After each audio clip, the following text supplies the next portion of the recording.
All right. Live on YouTube, live on the virtual trading floor. Good afternoon, everybody. If anybody has the link to the YouTube, if you want to post it, that'd be great. All right, let's hop into it with our disclosure. I am an associated member of T3 Trading Group, which is an SEC registered broker-dealer and member of FINRA SIPC. All of my trades are placed through T3 Trading Group.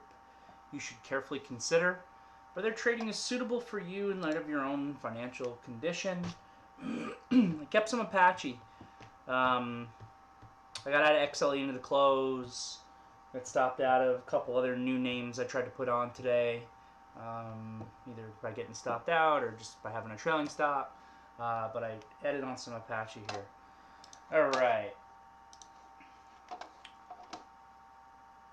Alright, let's go to our market. So how did we close? So SPYs are up 0.75%. 0.75%. Qs are up 1.3%. IWM's up a percentage point. Not bad. This is the one I care most about right now, to be honest with you guys. So we discussed in the morning meeting today, I kind of harped on something that Pat goes to a lot for you guys, which is just a great, simple point, which is basically, market gets above resistance, then you should be looking for your longs. Market breaks below support, then you should be looking for your shorts. And the key levels that I'm paying attention to for the SPYs are 370 and 380, and we're in between them. So I was not coming into today with a tremendous amount of conviction to the long side. I was not coming into today with a tremendous amount of conviction to the short side, even though we clearly, obviously, the camera's not on. There we go. Even though we clearly, obviously, are in a big picture downtrend here for the market, I don't have conviction to either side because we're between our recent support and resistance levels. And one thing that is in favor of the bears here is that we're in a bear market and we're downtrending. One thing that's in favor of the bulls, just technically speaking, is I discussed in the morning meeting the fact that we got bought up yesterday. So I think that yesterday we gapped down over a percentage point. Percentage plus gap downs in this market this year have very often led to gap and go type situations. The market participants, the bears, had every reason to drive us down yesterday and failed to do that. So that was kind of one little internal signal that I would view as a little bit of a bull argument, technically. But clearly we're in a bear market, we're in a downtrend. So while we're between 370 and 380, I don't have the conviction to be making big market bets, is the point that I'm trying to get across. If we start really breaking and holding above 380, all right, then maybe I can have some more conviction to the long side, right? There's pretty much just empty space all the way up to 390. You got your 21 EMA at 389. I know you got a little tail here from the Fed day that goes up to almost 384, but for the most part, it's just a space vacuum here, and the market tends to be able to travel more easily through space than through areas of price congestion. So while we're in between that, it's hard to have strong conviction. So the price action today, intraday, was just brutally sloppy. Like brutally sloppy. Like I know, like off the open, there were some opening drive trades that were very difficult because you had the market making lows. I remember in particular this 9:50 a.m. 5-minute candle where we broke down. It was just like, ugh, like these opening longs are just, how are any of my opening longs going to work when the market's doing this and going like that? And sure enough, those opening trades today were really tricky. But what's one of our important layers of probability is the market. And like I just said, we discussed in the morning meeting that we don't have conviction in the market. So yeah, there was some names out there that tended to be relatively strong, which is great because it's also one of our layers of probability. We want to be long relative strength. We want to be short relative weakness, or at least not buying relative weakness, kind of as a general rule. But we also would want to have the market on our side. So I might have some opening longs here and good relatively strong stocks, but a lot of them just couldn't hold up well because of this market, especially coming into 950. And then I think I viewed that as like a little bit of an intraday breakdown candle. So for people who were in the class yesterday, this is not exactly a Maribozu candlestick.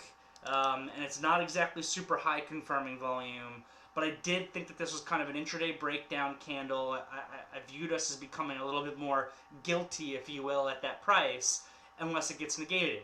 And then the very next 5-minute candle gets negated. And then, you know, this was just such sloppy price action. And then around 10:40, 10:45, the SPYs are breaking to highs, the Qs are breaking to highs, the IWM not quite there, but showing some improvement.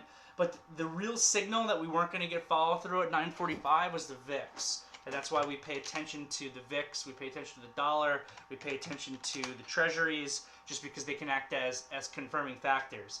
And you can see here at 10:40, let's compare that with the market, right? So at 10:40, the SPYs come down, they give you this little shooting star type candle. Again, not necessarily a candle that you want to buy off of, going back to the class that I did yesterday for anybody who was in it. Not necessarily a candle that you want to buy off of. Sure, a little increase in volume, but no real extension on it. I'm more looking at the VIX here to get confirmation that the market's making, that the market can continue to make new highs. So if the market's making new highs, and I want this market to break out, I need this VIX to be breaking new lows. And I remember saying to you guys here while I was still on the radio, I was on the radio till 11, and then I just had a really busy midday today. I need this UVIXI to get below 1460. That's what I kept saying. Get this thing below 1460, and then I can expect my market to pop up. But what I didn't like was, you know, here, look at the 1040. You're getting a little hammer here on the 5-minute chart of the SPYs. At the same time, you're getting a little shooting star in UVIXI. Okay, but one thing is that my SPYs are making highs, and look, they're making even new highs in the next several bars. UVIXI was not making new lows, and it was not making new lows on the next several bars. So we had no VIX confirmation here that these new highs were actually going to lead to real continuation. So then no surprise at all, and now we're starting to get into our midday trading, no surprise at all then to see us roll down. And then this midday price action here, well, first of all, the whole day today, the price action from the market was just super choppy. No advantage, I think, at all. That's really good information there, Jerry. No advantage, I think, at all trading the market based on the price action that I'm looking at, honestly, at any point all day today. Now, again, we had some names here that we identified where there was good relative strength. There was other things we identified that had good relative weakness. So it was actually a super interesting day because you had a lot of these trashy growth stocks like performing really, really well, but you had energy just being demolished, financials not performing well. Like there was real big divergences between individual sectors, while the market itself was, you know, kind of broadly sloppy and not doing too much. So like this price action here was certainly not looking good. I wasn't feeling good when we were making new lows, but I wasn't surprised to see it. I wasn't trying to aggressively trade it. I just didn't really see an advantage in doing anything with the market. And even the things that I was trying to trade, I was doing it cognizant of the fact that the market was not on my side. And that's, I don't care if you're thinking short or long, the market was not on your side for your trading today. It was just sloppy and choppy. But to go back to the broader game plan from the morning meeting, what did we say? You can't have conviction between SPY 370 and 380. Well, guess what? We spent the entire day between SPY 370 and 380. So is it fantastic trading today or fantastic price action today that we want for, you know, confirmation from the market to be able to get fantastic follow through on things? It's not, but it's also what we expected. So everything that I traded today, you know, I traded Apache, XLE, Lucid, Meta, Pins, like all as new positions, and I traded a lot of Path today. That was an idea from the morning meeting. Traded, you know, Wheat today. I traded Labu today. You know, everything that I traded today, I for the most part wasn't doing it on real big size, just because the market wasn't giving me conviction. And then, you know, at the close today, we're still in the same thing. You know, we're still in the same thing. We're still in the range. So we'll see how we gap tomorrow. I know there was a lot of chatter here into the close in the VTF on, you know, if it was a good close or a bad close, and what the gap could look like for tomorrow. I think that while we're in this range, I don't think you can have conviction on a gap in either direction. We'll just see where we open tomorrow. We'll just see where we're at pre-market. We'll see what the new news is. If there is an event where we gap above 380, it could be solid. Maybe it gives us a gap and go type situation. The opposite could be true if we gap below 370, though 370 is, you know, further away than 380. I don't think that today was a particularly bad close, nor do I think it was a particularly good close. I think it was more neutral.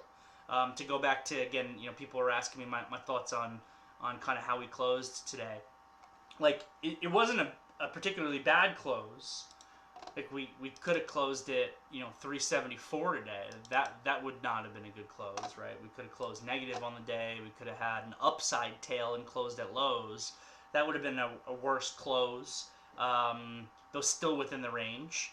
And we closed, you know, at the high end of the day's range, which is still within 370 and 380. So I would describe it all as kind of neutral. The one silver lining I actually think is the IWM. I think that the IWM actually did close well. It closed pretty much right at resistance. Like the 170, you know, we kept saying SPY 380. And for Qs, it's, you know, more like this 285 area, though I don't honestly care as much about the Qs right now. The one that I really care about is this IWM. I keep harping on that. This 170 resistance is kind of my IWM version of 380 right now for SPYs. Really want to see the Russell lead. We had some weakness, I think, the last couple of days in the IWM. Today, it wasn't necessarily relatively strong or relatively weak. But I actually do think that the IWM had a decently productive close because it closed well above the opening range kind of highs that it had, and it closed right at that key 170 resistance, more or less. So maybe that's setting us up for a breakout tomorrow. But I could easily be overreading this. It's also another very low volume day for the indices. Q volume here, very low. SPY volume here, very low. So, and again, I'm not surprised to see the low volume. You know, we're starting to come into the summer months. So, you know, summer months in particular are usually a little slower, especially midday, especially August. At least July, we have earnings season. So earnings season keeps us busy. But, you know, second half of June, August tend to be a little bit slower broadly. So we'll see if it plays out that way. I actually do think that if the market would slow down a bit, though, like kind of what we've seen a little bit this week, I actually think that that favors the bulls. Because if you can get the VIX to come down, and it's very notable what Jerry just said that the VIX closed green today, because that would actually be something for the bearish camp.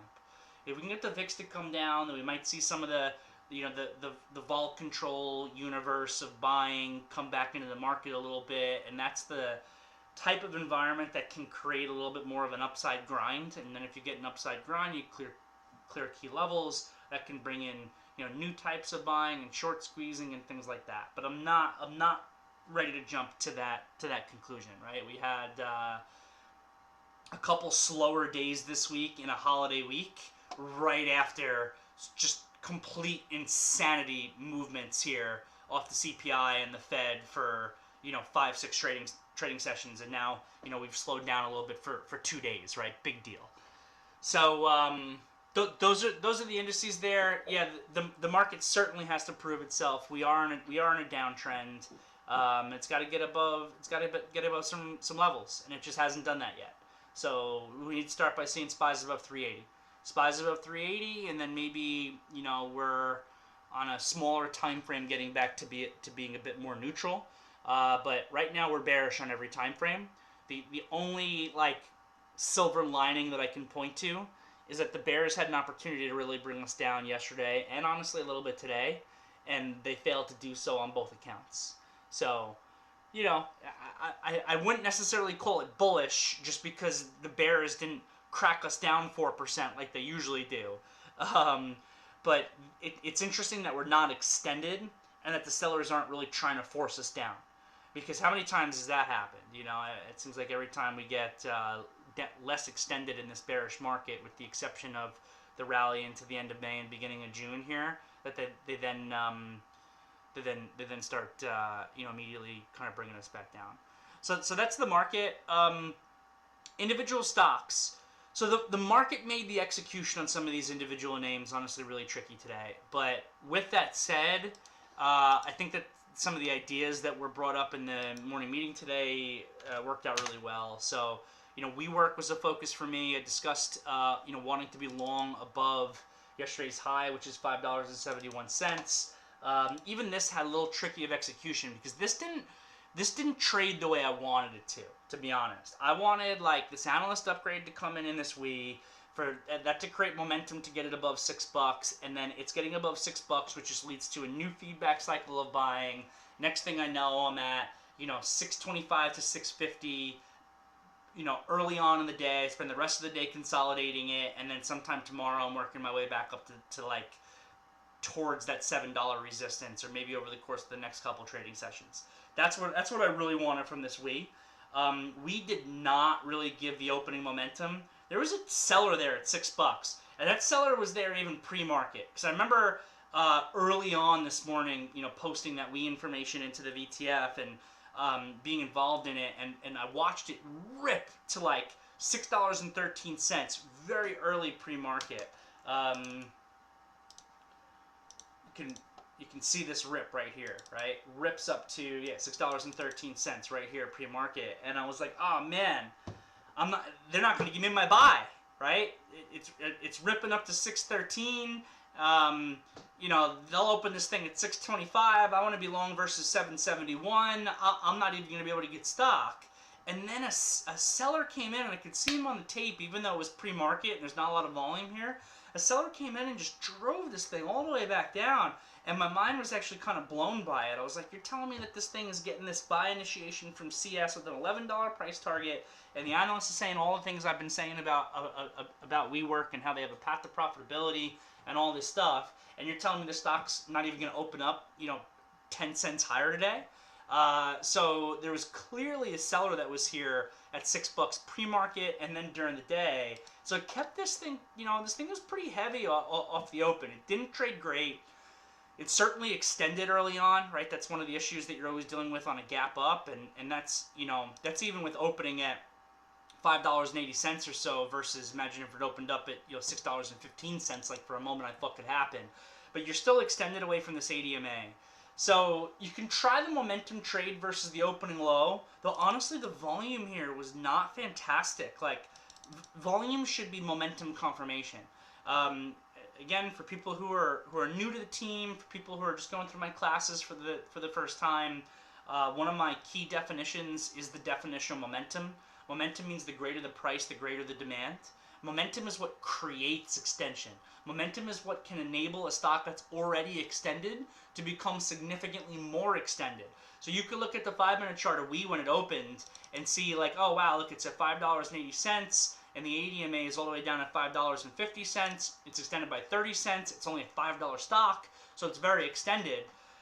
But if it wanted to, it could be 10 minutes later at $6.15. And then it would be even significantly more extended. But generally the only way that you can get an extended stock to become even more extended is through momentum, and that momentum needs volume. It needs the buyers to be able to rush in. And you just didn't have that volume here. So I actually thought that the opening price action in this week was disappointing. I wanted momentum. I wanted volume. I didn't get it. As far as the stop loss goes, if you bought this right off the open looking for opening momentum, then you can use the opening low as a stop. I don't like using, and for people who are new to the VTF, this concept might be new to you, but you're going to see me talk about this a lot because it's very consistent. If I have a stop loss and the ADMA hasn't caught up to that stop loss, so if this upper band of equilibrium hasn't caught up to my stop loss, it means that I have a much higher probability of being shaken out of a trade that works.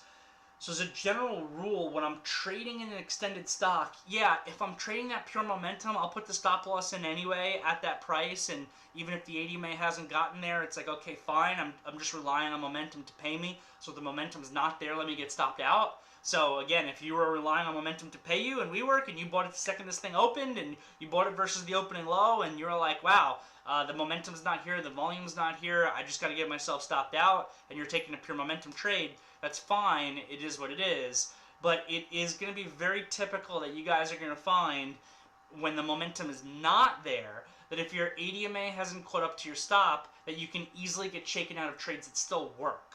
So for me, I like to trade to be right or wrong. I know myself really well because I've been trading for a long time, and this is one of the big things that everyone here has to be able to do. You have to learn yourself. You have to learn what type of trader you are. You have to learn what your personal strengths and weaknesses are, because we all have them. And what I learned about myself years ago is that if I have a stop loss in a spot where I don't know that my idea was wrong, I tend to do bad things.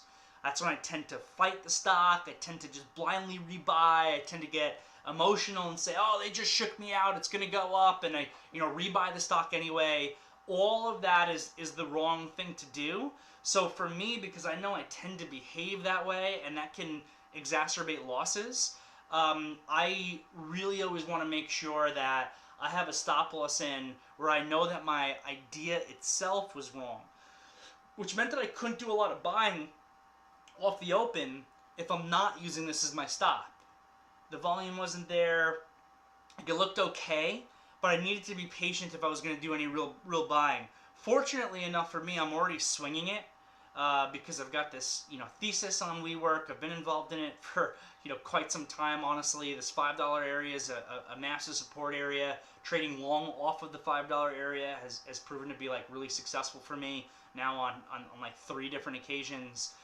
So I'm already involved in it, so I didn't feel the need to do heavy adding off the open, especially because the price action wasn't confirming it.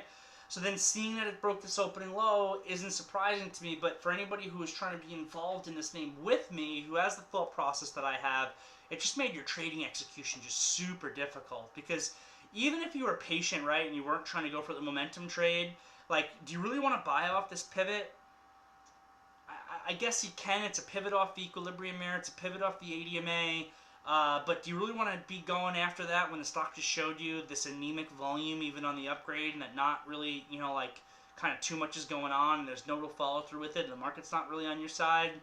And it's just difficult. That's all I'm saying. Obviously, at the end of the day, it turned out to be a really good trade. It's my best name of the day. I traded it actively. Was able to manage my swing. Was able to, buy additional stock in a couple of spots, but it struggled with this $6 area, and it was only like that 4th try that it was actually able to clear it, and then it finally went and kind of gave you some continuation. Another tricky trade that ended up working really well if you were able to get stock, which was also one of my ideas from the morning meeting, was Path. I mentioned Path. We talked about it, I think, a little bit yesterday. Mentioned it in the morning meeting today. I thought $20 would be a great continuation spot. I've had a target on this thing of $24 just to kind of get back in front of this earnings gap that's from last March for a while. So I'm still working towards that $24 target. But I thought potentially a break of 20 could be a good kind of breakout momentum trade for an ad or a new execution for people who are not already involved in it. And this was another one. I thought that this looked really good early. I wasn't getting like the really heavy momentum volume confirmation that I want. But I'm like, all right, this first 5-minute bar, you could clearly see the relative strength in the first 5-minute bar, right? If you look at what your SPYs did, look at the SPY first 5-minute bar, look at the Q first 5-minute bar, look at the Path first 5-minute bar. So it's like, all right, I don't got my volume here, but I got the relative strength. So all I really think I need when this Path is breaking through $20 here to actually get my breakout, and I had said the space between 20 and 2020 would be the spot that I want to buy in this thing. Because of this relative strength, even without the volume, I'm thinking to myself, all I need to get paid in this Path is for the market to not break down. But if you especially look at the Qs, and Path is a tech stock, look what I'm fighting here on these first 2 5-minute bars. These first 2 5-minute bars, so the Qs were particularly gross. The IWM was trying to hold up in the beginning of the day, but then even that broke those lows, by By 9:45, every index was looking bad. And this path, which is looking really good, and this is one of the things I remember saying to you guys in the VTF this morning and being a little bit frustrated myself because obviously I'm a trader. One of the things, one of the things I remember saying to you guys is like, man, I'm looking at a whole bunch of things that I think look great, but I just need the market to not even help me. Just get the market. Yeah, I can talk about XPI. I just even need the market to not like fight me on this, right? Like even just market, just like be irrelevant. Like don't fight me on it. So like this this path is looking really good here on this first 5-minute bar. You can clearly see the relative strength when you compare it to the indices. But look what the indices were doing. So this thing comes down and it breaks its opening low. So it just made these opening drive trades very difficult. Because then, if you took that and you stopped out, I don't love the idea of going back to this well, even though the relative strength is there. You do have this, good little inside 5 is getting back above $20 that you could have looked to execute. So this actually was a good execution here if you had the conviction to kind of stick with the name. But it was hard to have conviction to stick with a lot of these names, even the ones that were showing relative strength, just because the market wasn't giving you confirmation. So I feel like the point of what I'm going to get across, and I'm going to review pins also, because I know people want me to, I'm going to review, sounds good, RBNC, enjoy wherever you're going to be. I'm going to review pins here in a moment. I'll review XBI in a moment. XBI was fantastic. It's my second best name of the day today, basically, after WeWork. Even though some of these worked out really well today, the execution on them was tricky. Why was the execution so tricky? Because of the market's sloppiness. So this path, if you were able to capture it, turned out to be a great trade. Look at this thing, $20 stock. Worked for $1. Was another good winner for me today by the end of the day, but certainly not easy. Let's talk about pins, because this was very frustrating to me and to a lot of other people. My meta stop momentarily was even more frustrating for me, but it's so stupid how we think sometimes. Just to hop over to meta super quick, it's so dumb how we think sometimes, and even myself, I've been trading for a while, I still fall into some of these psychological traps. So I was long meta from when I actually, Dan the Man, you actually called it out, though you put it on my radar. You were asking me about a double bottom, which I didn't see, but you put it on my radar here when it was breaking above, and originally I was thinking need to get above 157 to look good, but I thought that this green Maribozu on a little bit of a pickup in volume, which was also an engulfing candlestick. Again, a lot of the candlestick analysis that I did with people in yesterday's class. This was a signal to me that I thought I could get a jump start and not wait for the stock to get above 157 for me to actually get long. So that's what I did. I kind of took a jump start in this thing. I was buying like 156 instead of originally I was thinking like 157 would be more kind of confirmation. And it's trading really well here. I get higher highs and higher lows. So I raised my stop to this pivot right here, 1010's low, which is 155.98. So that means I went to 155.97 because I always go a penny below the low of the pivot. So I raised my stop to here, and I'm like, yes, this thing's looking great. I'll be honest with you, it was going through my brain that this buy could actually be a bottom for Facebook. Like, actually be a bottom. I just think that this, like, this is a value stock. How crazy was it when we saw Pat this morning post that, news headline that one of the value ETFs is adding Meta, PayPal, and Netflix to it? Stefan, who is, he's going to be away for like a month or so. He's still going to try to pop into the VTF, but he's traveling in Europe and going back to Sweden where he's from to see his family, and he's in these, he's competing for these races in Finland. He's like a super fundamental guy, and he's usually not big into these tech companies because a lot of them he always views as overvalued. Like he loves this meta from like a evaluation perspective here at this point. So I was like, yeah, let's go. I think I might have actually like nailed the bottom in this thing. So I'm in this, and I'm loving how this thing is trading. And then the market weakened. So it was like once again, like, oh my god, I'm fighting the market here, and I was being really very conservative on my trailing stop, right? Like I trailed to this pivot, but I didn't even trail to this pivot. I didn't even trail to this pivot. This one would be a violation of my rules, so I couldn't. But I never even raised to these other ones. I felt I was keeping, I had raised past my original stop loss as per my trailing rules.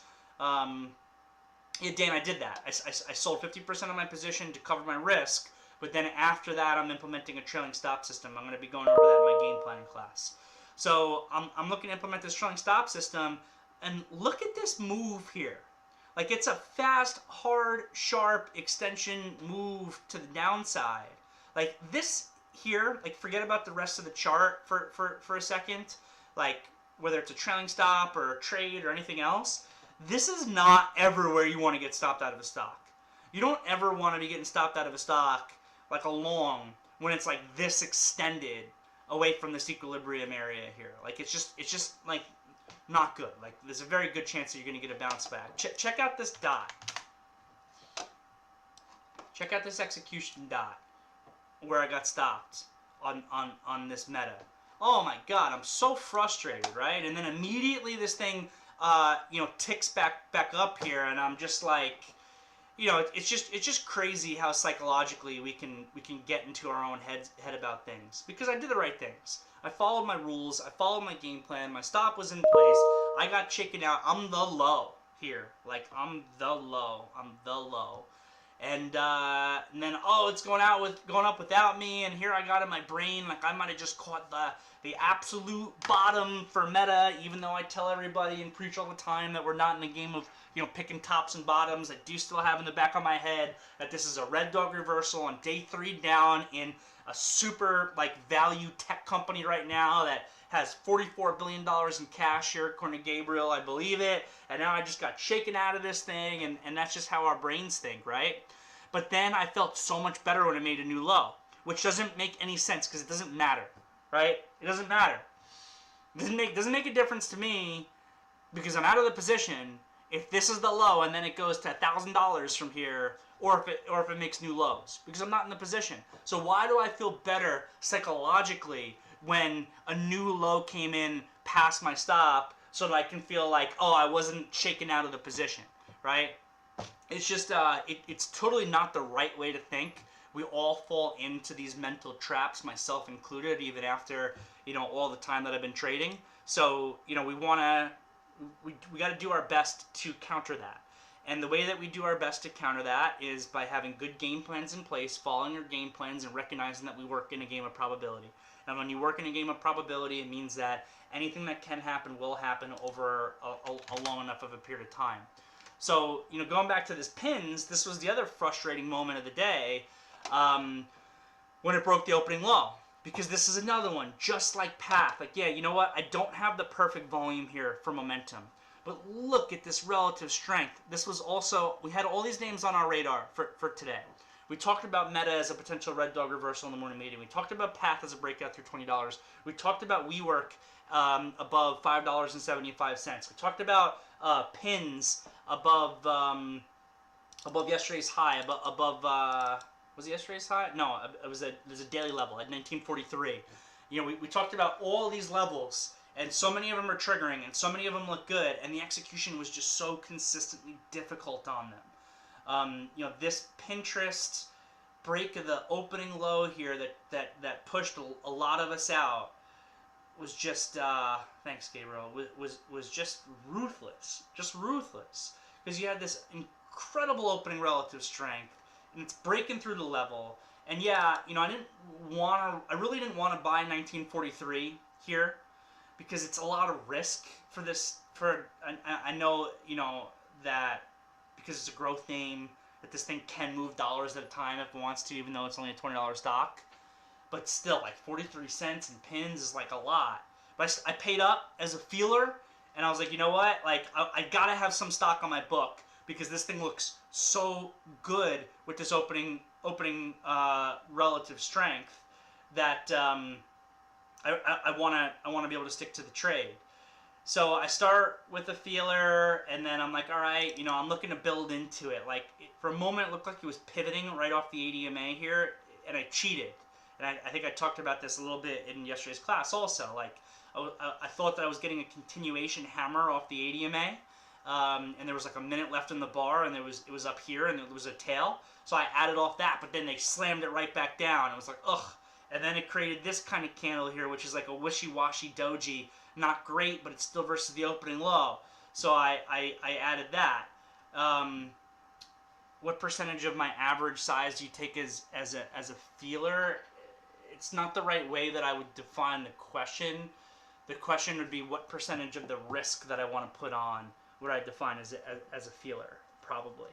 I guess it varies a little bit on the situation.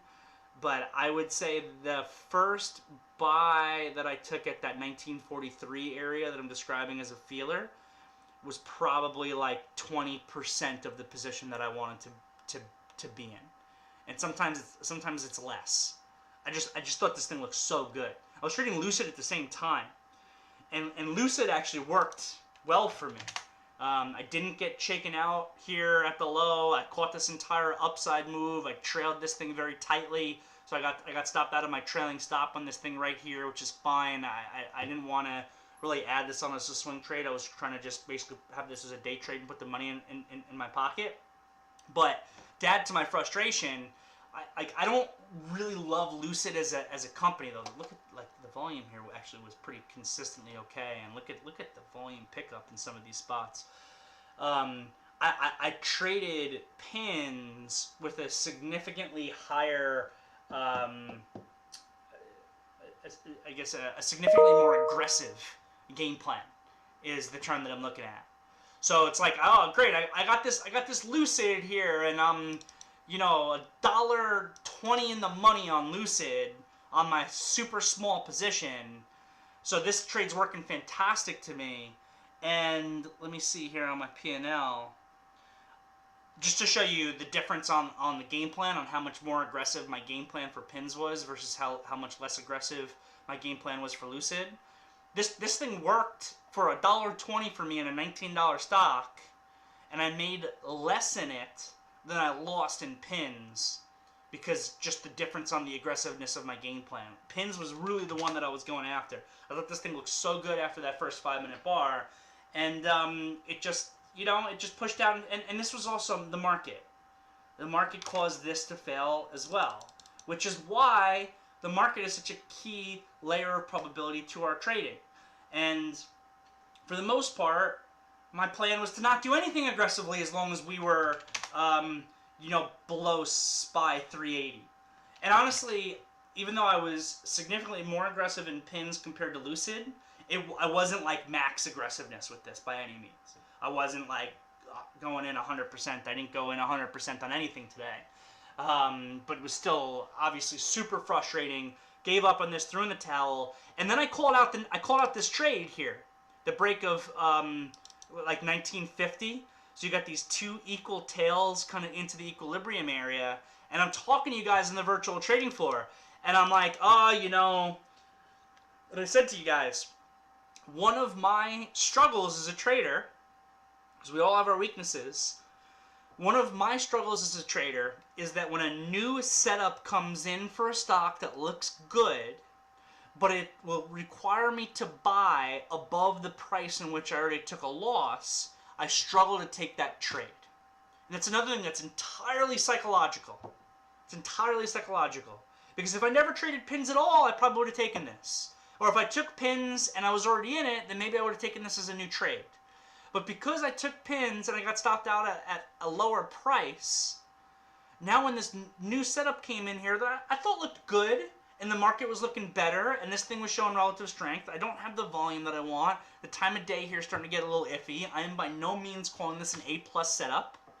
But I called out, hey, I think you could be long versus this $19.31. But I struggle with that trade because I got stopped out at a lower price. And the good news is I think a couple of you guys took it.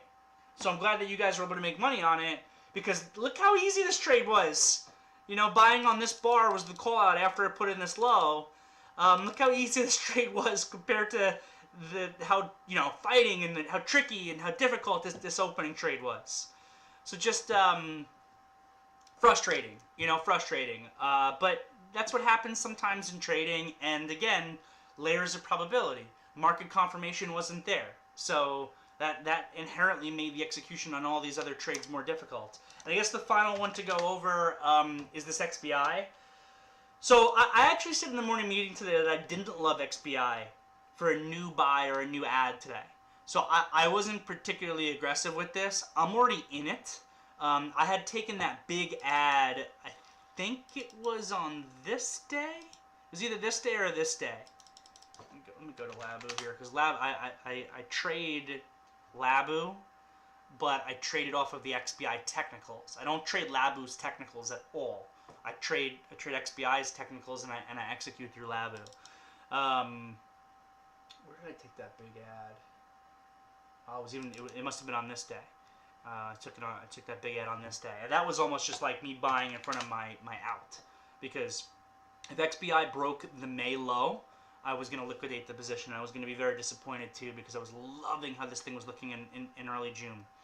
XBI was showing so much relative strength in the second half of May and the beginning of June. It looked so much better than the market. But then the CPI, the Fed, you know, that obviously wrecked this thing all the way back down, because it's what it did to everything. So I still really liked it because I thought that the market was just ripping it down. But I still have to have risk management in place. And I had already gotten bigger.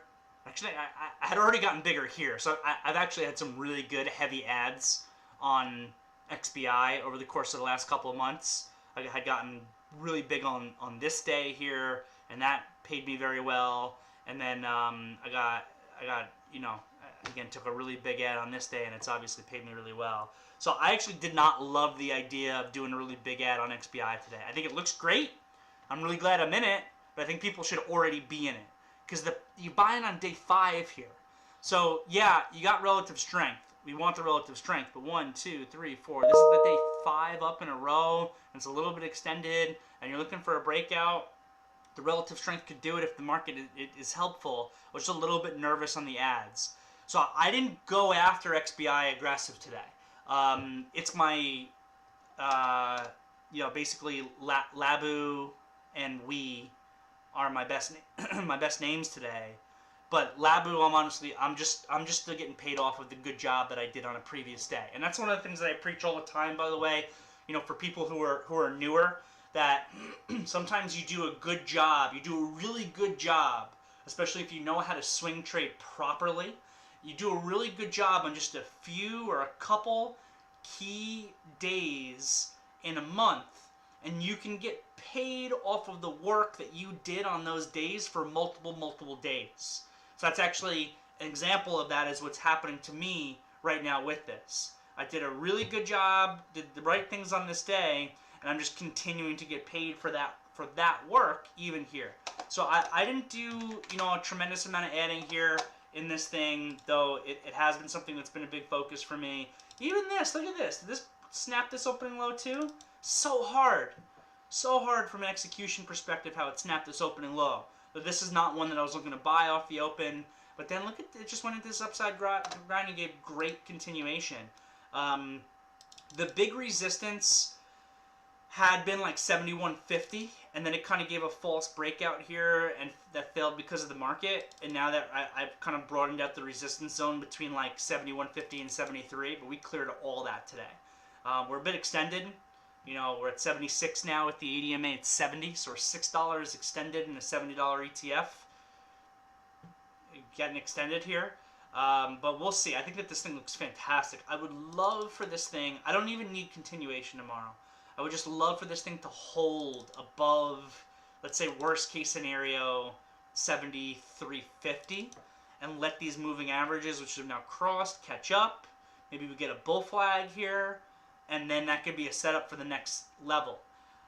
Or now that it's broken out, I wouldn't be totally surprised, especially if the market helps, that this thing just gets even more extended and works its way up to $80, which, you know, $80 has kind of been target number one, one for me, and then after that is it's kind of every $5 actually. There's some resistance. So you got like 79, you got like 85, you got 90, and then you got 95. And I'm really looking for a target on this thing of $90 to $95, which, you know, it's a stretch, right? It's another $20 away. But this is a higher beta ETF. There's a lot of volatility to it.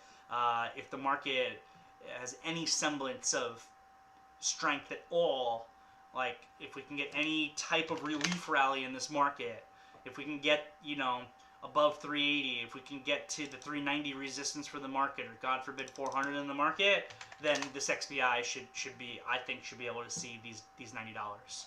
So hopefully I will get paid further on that. And that is all I got. Does the fact that the last bar is longer, what do you mean by longer? Like the bar itself is wider ranging? Is that what you mean? Does it mean it has more momentum? Not necessarily. I think inherently when you have momentum you get larger ranges, but I don't think that larger ranges mean momentum, if that makes sense to you.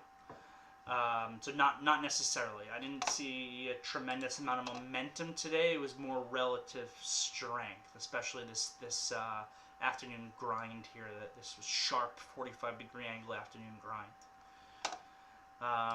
All right, cool. So I covered everything I need to do on my end. I'm supposed to have a 5 o'clock meeting, and it's already 5 o'clock. But let me scroll up here in the VTF for questions that I may have missed. I think I was kind of covering them as they came in. So we did pins for Steve. We went over WeWork. From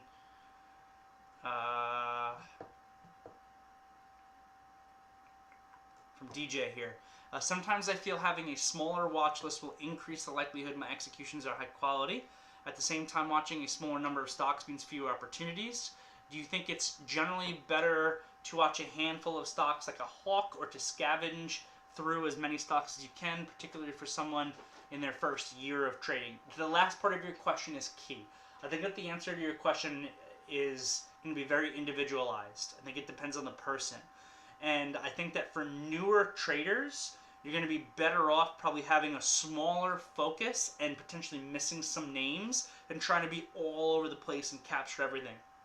When I was a new trader, I created a rule for myself that I would not let myself be in more than 3 stocks at once. Because once I was in more than 3 stocks, I started mismanaging them. I wasn't doing the right things. I was making mistakes. So I created that rule. Now I can be in 20 to 25 positions, and I don't really miss a beat. And that's just from experience. So I think that you need to just kind of know yourself. So if you're saying, hey, I trade better, I got better executions, and my P&L is better when I have a narrower focus, I come up with a few names in my morning research, and that's where my focus is going to be, then that's exactly what you should do. So yeah, good stuff. What is a red dog reversal from Rob? So a red dog reversal, so the original name of a red dog reversal is an 80-20 trade. And then T3's very own Scott Redler at one point in his career, because it's a trade that he loves, renamed it after himself and calls it a red dog reversal. And then some of you guys here, and I take this as very much a compliment, so I really appreciate it, said that, you know, well, you know, why did Scott Redler get to name it after himself? We should name it after you, because you take it sometimes too. So you'll see people in the VTF say Oldensmith overthrow, or DOO, Derrick Oldensmith overthrow. It's all the same thing. An 80-20 trade, a red dog reversal, a DOO, an Oldensmith overthrow, they're all the same trade that have gotten just a lot of renamings at this point. To sum it up very quickly, it's really like relatively simple. when you have a market or a stock that has had, I think it's 3 down days in a row. So basically, you have 3 down red bars in a row, and the 4th bar breaks the low of that previous day and then comes back up. The idea is to buy through the previous day's low, and I think it can actually be even good on day 3. Buy through the previous day's low with your stop as that low. So that probably came up when we were talking about Facebook here. Yeah, so Facebook, 2 down days in a row. It's a bit extended to the downside. So that's what happens, right?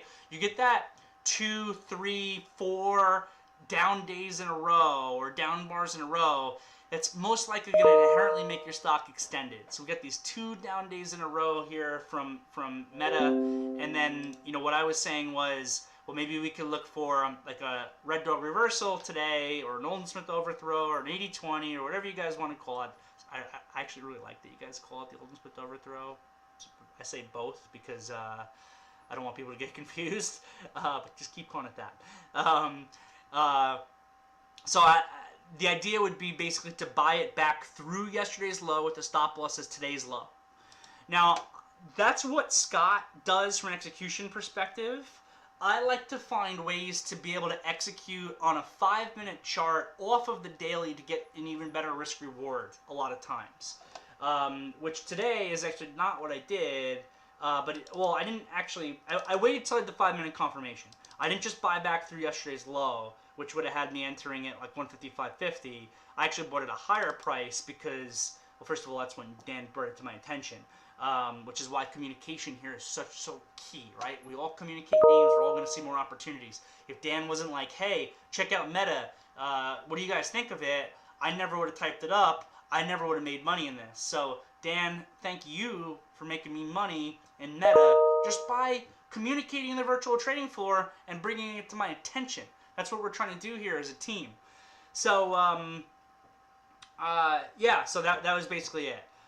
Can it only be on the daily, or can it be for 5-minute charts? It will work on different time frames. It's really meant to be more of a bigger picture thing on the daily chart, but you can kind of find similar things that work on a smaller time frame. And really, it's the same concepts of taking advantage of extension and execution that we talk about. It's just a specific execution technique with it kind of also.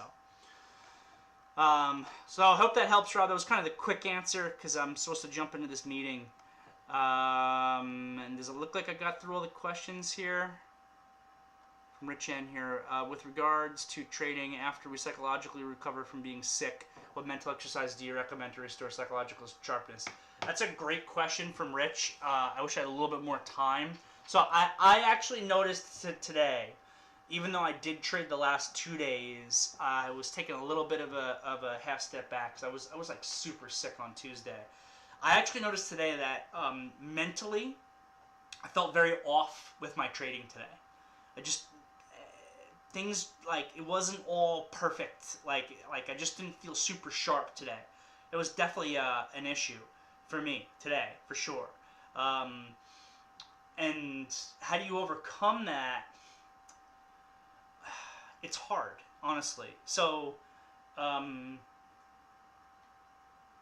in some ways, I think the only way to really overcome that is actually to trade. So maybe the idea should be that you should trade lighter if you're coming back from vacation, or you were sick, or you didn't get a good night's sleep, or you're hungover, or whatever your situation is. Maybe you should trade a little bit lighter because you're not going to be as mentally sharp. So I think that just doing it is kind of the only thing. Mental exercises, honestly, so I know it's like kind of crazy, but I'm 725 days in a row on doing Chinese on Duolingo, and I just do it for like 10 minutes, 15 minutes, but I do it every single morning. And that actually, I think, is like, it's like mental exercise for me. It like kind of sharp. I feel like I actually feel like my trading brain is sharper because I spend 10-15 minutes doing Duolingo in the morning. Especially Chinese is like so friggin' hard, man. I'm trying to learn these symbols and accents and like words, and like if I say ma, like maybe I'm saying your mother, but maybe I'm calling your mother a horse. Like it's very hard. So that's it. I'm going to jump. I'm going to go into this meeting. It looks like I got through everybody's questions. So I hope you all had a good day today. It was a good day today. A lot of our ideas worked out really well. But the execution on them in some spots were a little bit trickier. I'll see everybody tomorrow morning. Have a great night.